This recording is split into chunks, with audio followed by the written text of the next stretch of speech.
It is June 17th, 2020, 2 months later than it should have been to get this video out.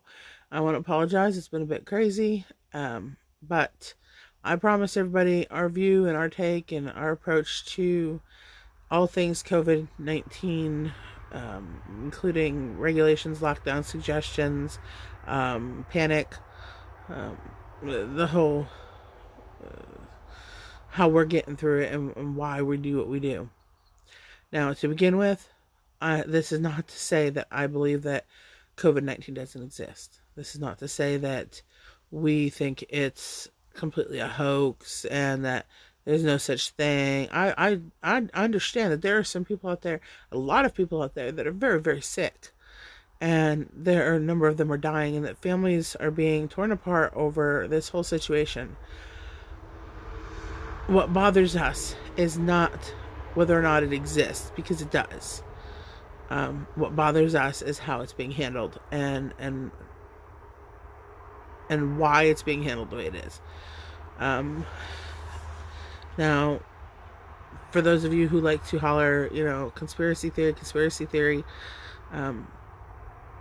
y'all make a lot of sense. And I'll be the first to say that I don't believe in everything out there being a conspiracy theory, but I believe that there's a lot more behind the scenes than most people are willing to admit to being aware to. I think some of it, if you really are absolutely clueless, then I'm worried about you, but I think more often than not, people don't want to see it, and that's really what's going on. So here we go. Let's start with lockdown. In and of itself, the concept made sense to a lot of people. Let's keep everybody separate so we can keep an eye on everything. Problem being, it wasn't handled in the best way possible. It was handled with panic as well. Everybody's talking about, the population panicked, and that's everything went bad because they bought all the toilet paper because of panic, and the government panicked too. They were put in a situation to be helpful or be a hindrance, and they kind of went somewhere in the middle. There was a mixture of people working for their own agendas and people working for the best, hopes for the population. And between the two, everything just went out the window. So here's the thing. I'm not medically trained. I'm not a doctor. I'm not a nurse. I don't pretend to be. But the basic understanding of disease is that viruses, germs, things like that have to be able to get into your system somehow. And that's what the lockdown was in an attempt to do, is to prevent the virus from getting in. The problem being is that for many people it was already there, or it wasn't showing up that it was there. So the lockdown just put those people in a higher risk situation if they don't know they have it, or they don't show signs, and then they're being locked in a house with their family. Yes, I understand that means 4 people or 3 people or whatever are at risk rather than, thousands. Okay. If you want to look at it that way, that definitely is a lesser risk. But once you then turn around and you put these people in this lockdown situation, even if they don't have it to begin with, their immune systems aren't getting their daily workout. They're not being put in any situation to strengthen themselves so that when they finally do come in contact with something, they're at a higher risk. So yes, now that things are easing up lockdown-wise and quarantine-wise, we're going to see a raise in numbers again for a little bit because everybody's immune systems are down. I can't say everybody. I'm sure there have been people who have upkept enough interaction and things to keep themselves on a normal keel, but quite a few people, their immune systems are down. And they were probably already down to begin with, hence why they stayed so tied up or locked up from everybody else for so long. People who are older, people who are already sick, compromised, people with cancer who are on chemo, people who have young children who haven't yet, had a chance to grow a very strong immune system, or develop, I should say, a very strong immune system. So the people who are most at risk to begin with are going to be more at risk as they let everybody out. The mask situation. Is it or isn't it passable through the air? Isn't it or isn't it passable through touch? I think that masks in most situations should be optional. And they're even saying that there are groups of people that the mask can actually be worse for. If you already have breathing issues, if you have certain illnesses to begin with, chronic situations, then the mask is not a good idea. Young children, not a good idea. These are both groups that are highly susceptible to the disease in general, and yet the mask is not a good idea for them. But the bottom line is, I think what hurt us the worst is our country is facing a lack of common sense. Has been for a long time, but it's getting worse. The fact that the government stepped in and said, okay, lockdown, doesn't bother me as much as the fact that they needed to. The fact that the human population of America wasn't able to say, hey, if I don't have to go out, I need to stay home. And I understand you gotta go to work. I understand need necessities. That's true. And I'm not saying, that those who had to go out and do those things, or those who still, even through the quarantine, had to work, our first responders, aren't using common sense. I'm saying everybody else who are getting mad about, high risk situations. Well, why be so upset if this is something that is so dangerous? You should be able to tell yourself, maybe going and, doing this particular thing, or going and partying, or going and, hanging out in community groups, at the pool or at the park or whatever, maybe it's not the best choice right now. Or maybe if I do go, there are certain steps I can take to help minimize problems. None of those things seem to really have registered on a large scale. Yes, a handful of people went out and bought all the Lysol and all the toilet paper. And how many people weren't bothered by that? Despite the memes on Facebook, despite the amount of people that complain and, oh my gosh, way too many people had no effect by it. They either were all good, or they had a stockpile already, or they just didn't use that much Lysol or hand sanitizer or soap. And that bothers me. If these people who aren't worried about going out with their hands unwashed and, their germs monitored on a regular basis during a pandemic, are out there without the pandemic, how long really should a quarantine go on? These are the same people who are out there not washing their hands. They're not monitoring, their contact with others the rest of the year, the rest of the time, before and after pandemic. If a huge, virus coming into the country. Sorry, I can hear people out in the driveway, out up by the road. I mean,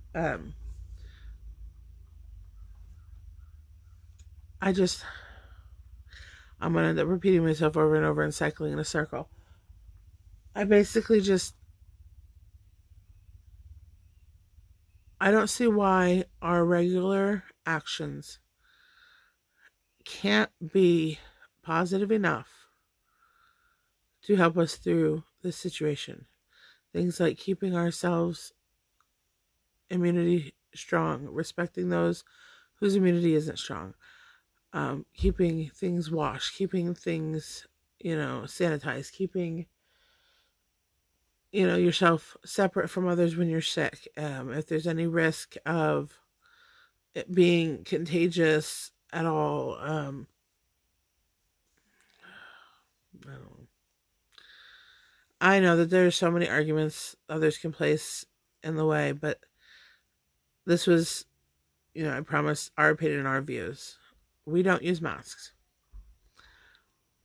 For my husband, it's a hazard. He wears glasses and has a beard, and keeping a mask on him while driving a 40-foot bus, not a good thing. He can't see anything. My daughter absolutely panics. It panics her to see other people in masks, but she's gotten better, and we've worked very hard on the reason why and what we're doing, and why we're doing it, and the people that it affects, not just us but others. But to put a mask on her sends her into an absolute panic, hyperventilating and crying and freaking out. She knows that when we're in public, you don't touch. If it's not yours, you don't touch it.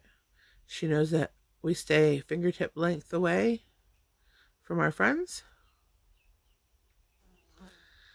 She knows hugging is only allowed in certain situations, and she's a hugger, so this is killing her.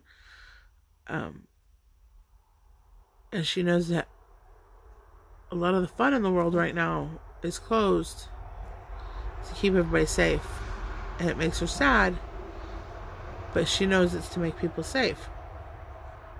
So we're finding other things to do and other ways to have fun, and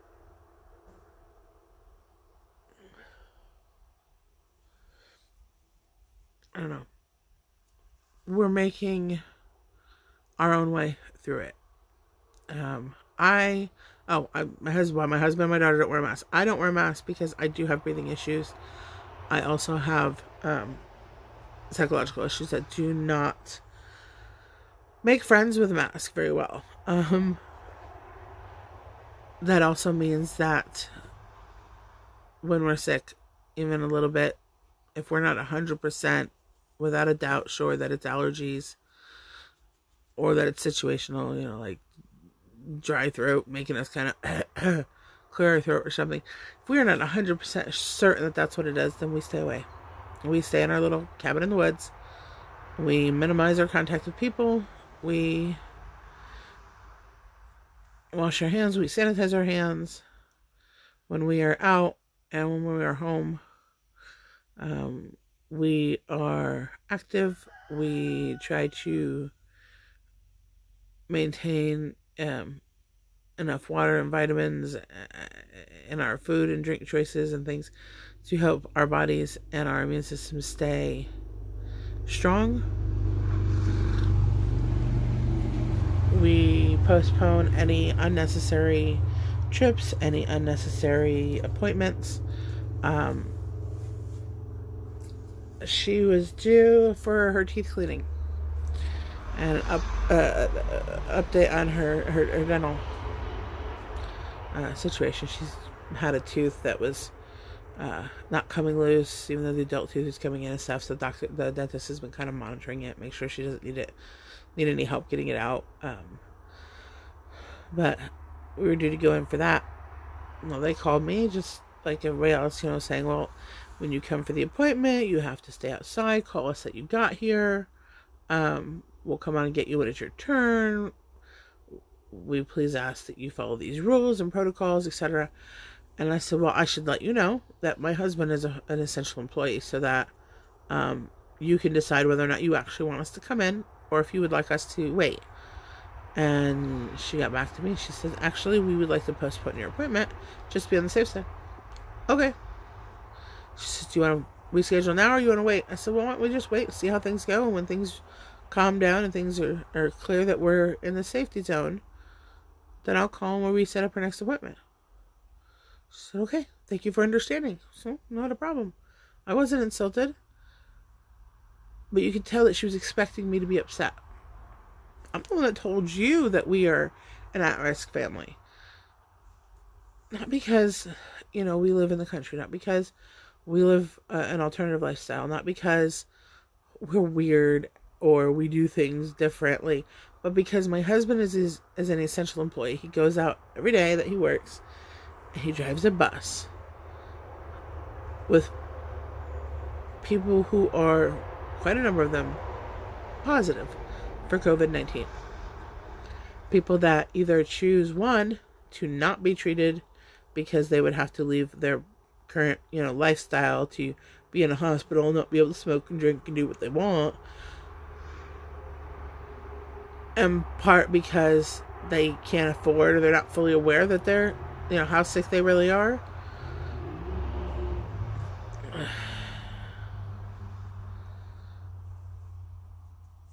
And yet, he goes in every day and he comes home every day. And we go about our lives. Everybody who we interact with knows, the situation. We are careful how often we, interact with people who aren't aware, so that everybody knows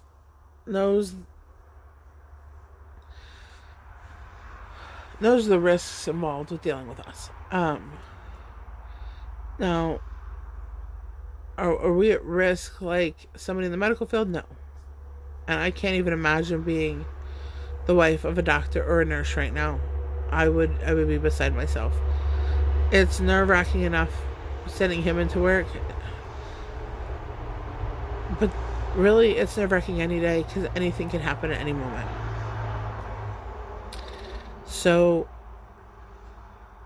I have to face it as it's just one more risk that could sort of kind of happen.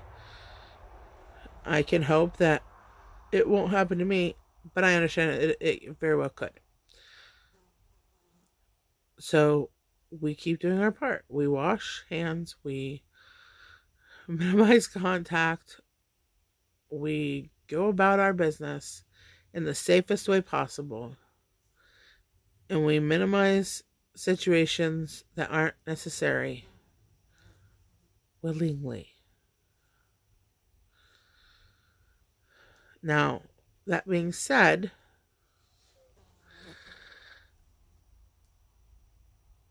I know a lot of people who have gone through the majority of this pandemic, following the rules and trying hard to not be a cause for more risk, medically speaking, that are now participating in protests.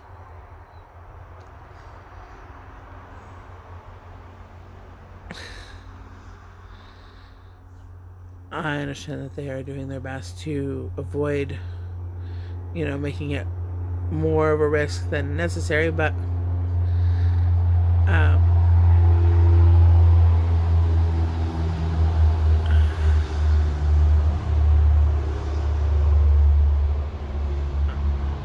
I truly hope that those who are out there protesting for whichever side they feel they need to protest for, I will not get into that on this video.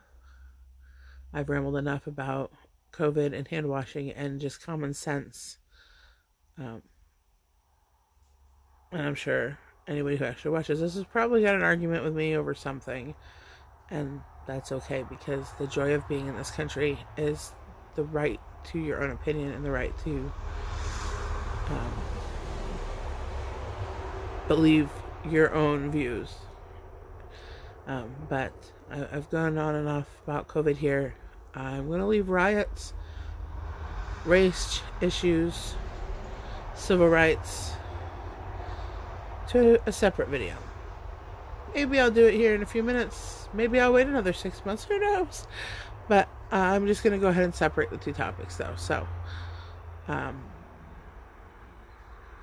y'all. Be safe. God bless. Till next time.